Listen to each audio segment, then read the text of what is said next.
Okay friends, let's talk about another topic, that is open prison. Open prison एक बहुत ही important topic है. ये एक ऐसी प्रिजन होती है जिसमें कम से कम रिस्ट्रिक्शंस होती हैं. प्रिजन तो कई तरीके की है इंडिया में, इस पे एक लॉन्ग क्वेश्चन हम लोग आगे पढ़ेंगे, जैसे सेंट्रल जेल हो गई, फिर डिस्ट्रिक्ट जेल हो गई, स्पेशल जेल्स हो गई. तो इन्हीं में एक होती है open jail, open prison. A prison with minimum restrictions on prisoners' movement and activities is known as open prison. ना ही तो इसमें prisoners के आने जाने पर कोई रोक लगी हुई है, ना ही उनकी activities पे कोई रोक है.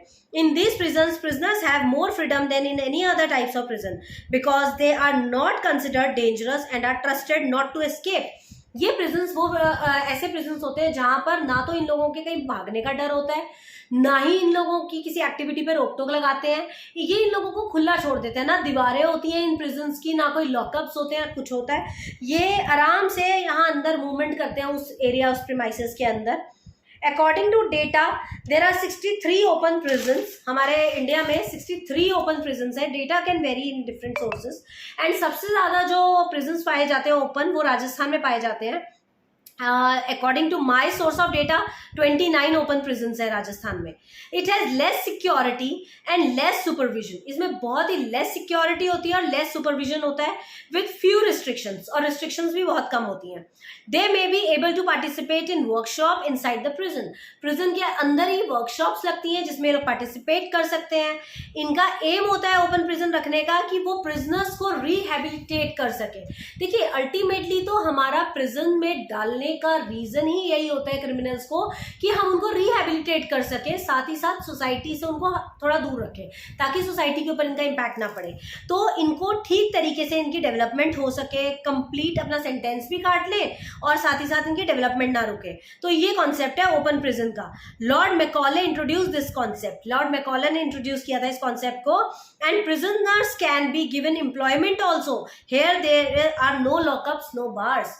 यहाँ पर वो काम भी कर सकते हैं, पैसा भी अर्न कर सकते हैं. यहाँ कोई लॉकअप, कोई बार्स, कोई बंदिशें नहीं है. This is the concept of open prison.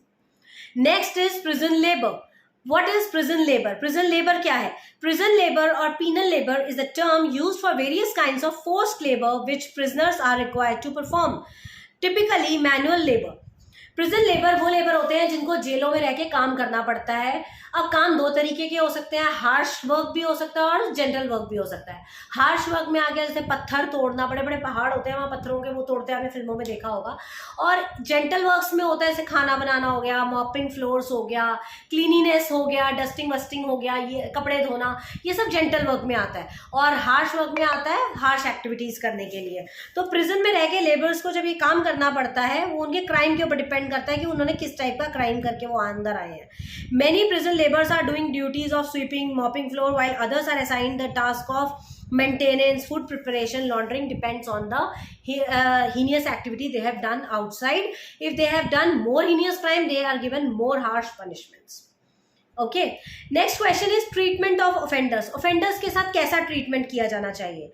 It means correction of all deformities in the criminals in terms of his behavior, habits, values, thinking addictions and insights also. हमें हर तरीके से उसको नोटिस करना चाहिए, उसका बिहेवियर क्या है, उसकी हैबिट्स क्या हैं, उसके इनसाइट्स क्या हैं. और ये डिपेंड करता है वेरियस प्रोग्राम्स के जरिए, जो ट्रीटमेंट प्रोग्राम साइंटिफिक टेक्नोलॉजी के जरिए ये लोग करते हैं.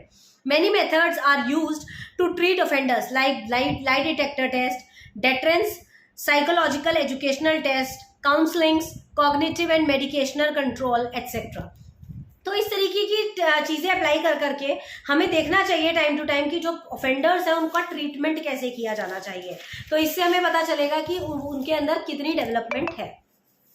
And next is theory of differential association. ये मैंने आपको कल भी बताया था कि ये सुदरलैंड की थ्योरी थी, 1939 में उन्होंने प्रपोज की थी. और उन्होंने ये कहा था कि इन्वायरमेंट जो होता है एक मेन फैक्टर होता है किसी भी इंसान के क्रिमिनल बनने का.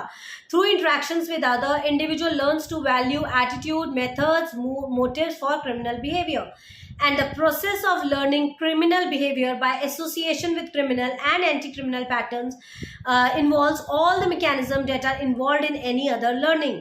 तो differential association involve करता है कि आपके आसपास क्या माहौल है, किस तरह के लोगों के बीच में आप रह रहे हैं, उनके क्या फैक्टर्स को अडॉप्ट कर रहे हैं, क्या रिलीज कर रहे हैं, कितना आप सामने अप्लाई कर रहे हो उसको, ये सब चीजें थ्योरी ऑफ डिफरेंशियल एसोसिएशन में आती है। तो ये हमारे कुछ शॉर्ट नोट्स थे, मुझे नहीं लगता इससे बाहर कोई भी शॉर्ट नोट आएगा। जितने मैंने आपको कलर आज की क्लास में कराए हैं, इसी में से आपके सारे short questions that is 4 markers और 10 मार्कर्स कवर हो जाएंगे, और कोई बड़ी बात नहीं है अगर इसमें से कोई 20 मार्कर भी आ जाए तो। अब हम आएंगे लॉन्ग क्वेश्चंस के ऊपर अपनी अगली वीडियो से।